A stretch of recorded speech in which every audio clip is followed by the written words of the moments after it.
Alright, Nice. here we go. We're back. We have continued recording.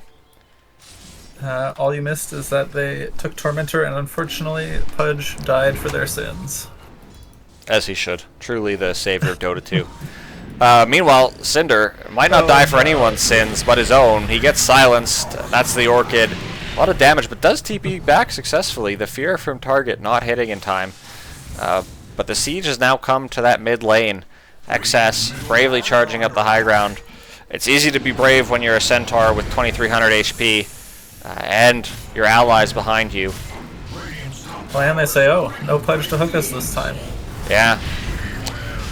Nothing scary to start off that team fight. Out comes that leash. They do jump in. The time zone is huge, catching two of them, allowing them to just right-click them down.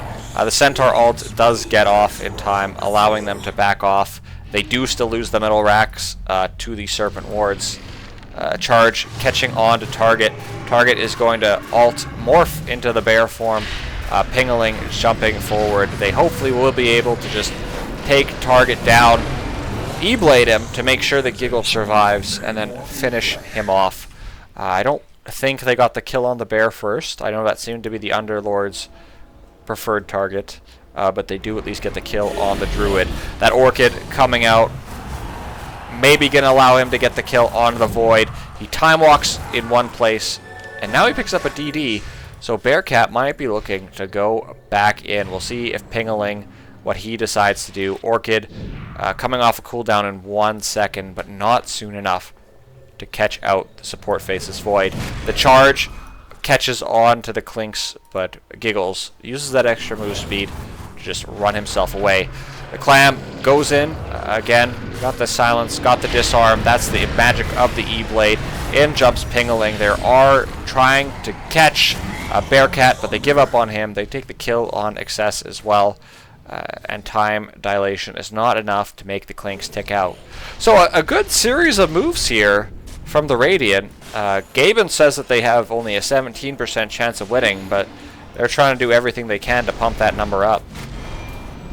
Yeah, I mean they're playing the fights correctly because their target priority is good. The way that Dire plays these fights is they need Centaur to not be disabled. So because Centaur's their stampede, and obviously like is a good bit of their tank too. So if they have no way to disengage from all of these strong AoE abilities on the Radiant, oh, okay, that was a really unlucky. Ooh, I think he got feared in the fountain. Maelstrom. Yeah. In any event, missed a little bit of an exchange there, where they got 2 kills on the Spirit Breaker and on the Grimstroke. That's the 3 and the 2 falling respectfully. And Cinder and his supports left alone to try and hold the base. There is an Orchid. I don't know how much... Oh, they actually do manage to get on top of that Shadow Shaman. He dies, but the Pudge dies, as well as the Face's Void in exchange.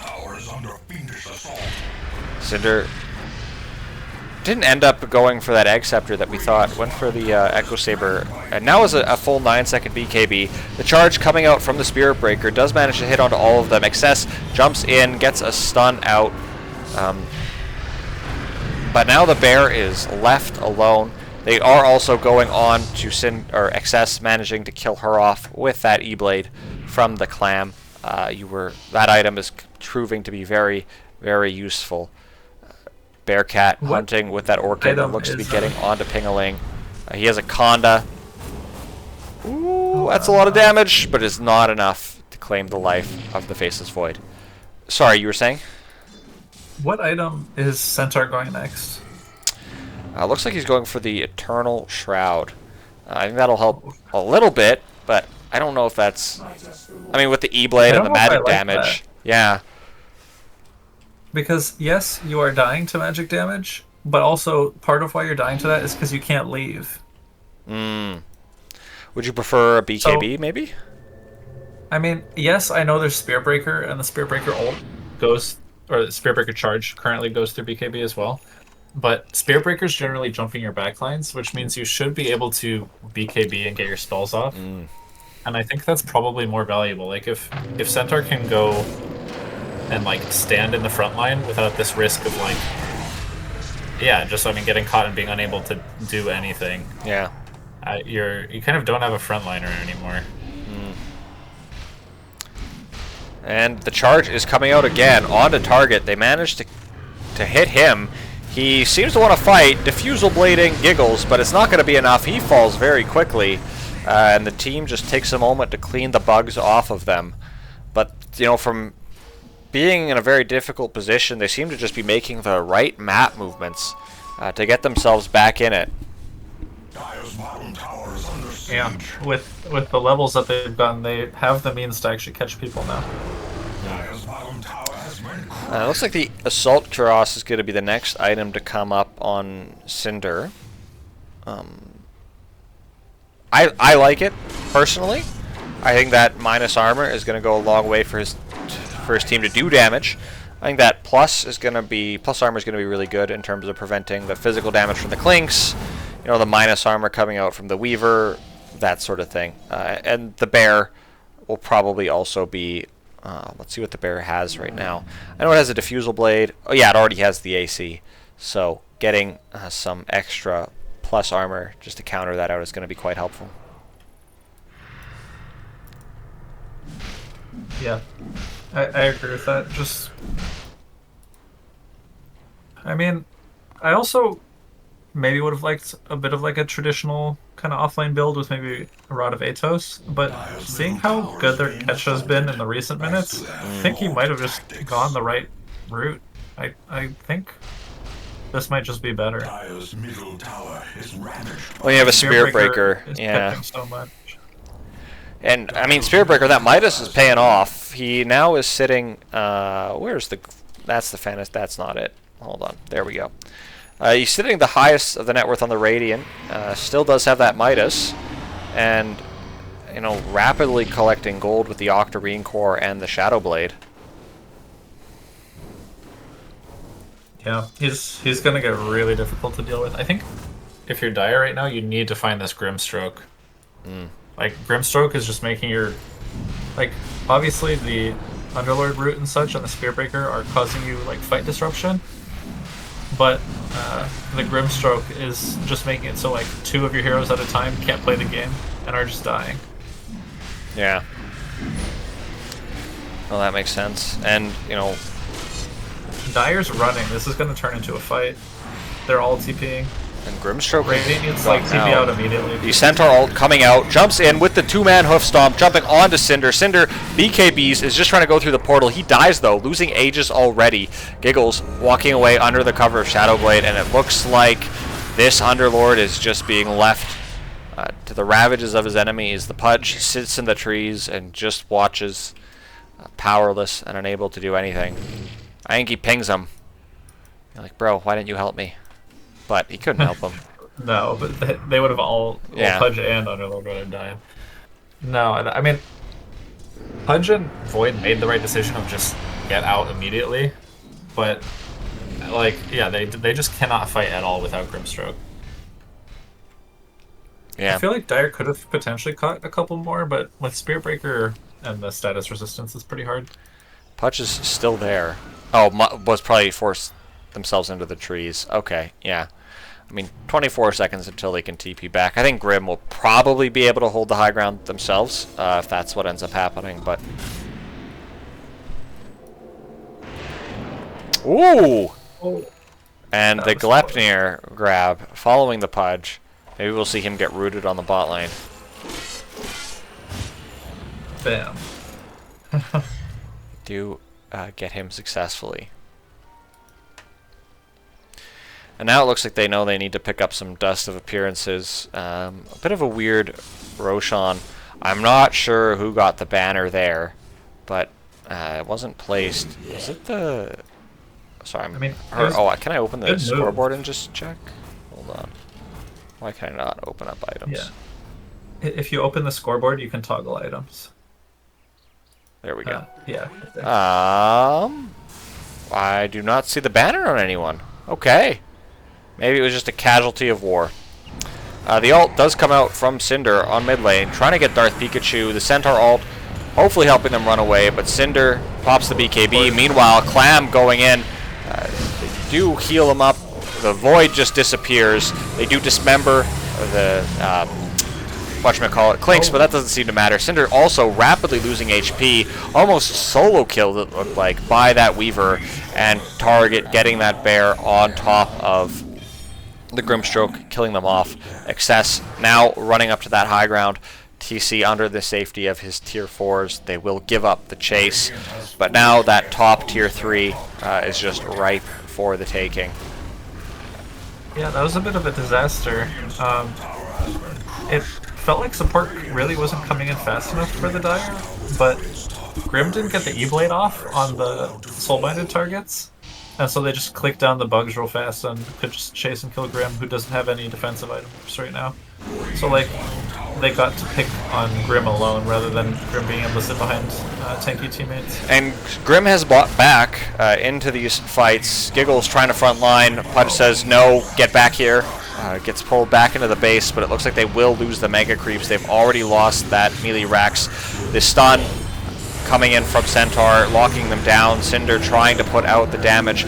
Giggles gets hooked back to the safety of the base, but Clam takes a lot of damage from Space Cowboy. I suspect we're going to see a time lapse, but he doesn't get it off in time. The time zone comes out, slowing everybody down.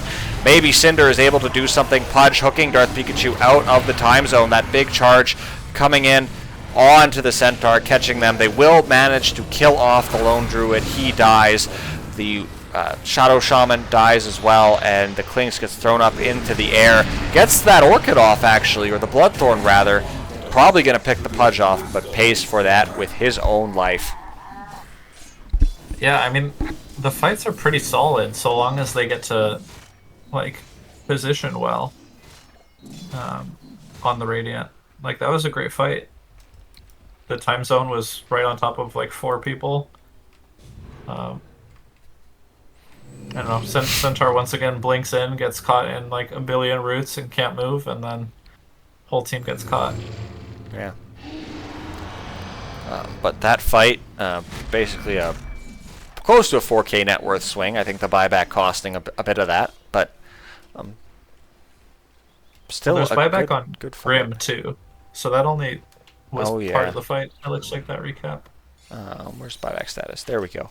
Yeah, so it looks like Grim bought back, and Spirit Breaker bought back there, and they get mega'd in response. So definitely not a good situation for the Radiant to find themselves in now.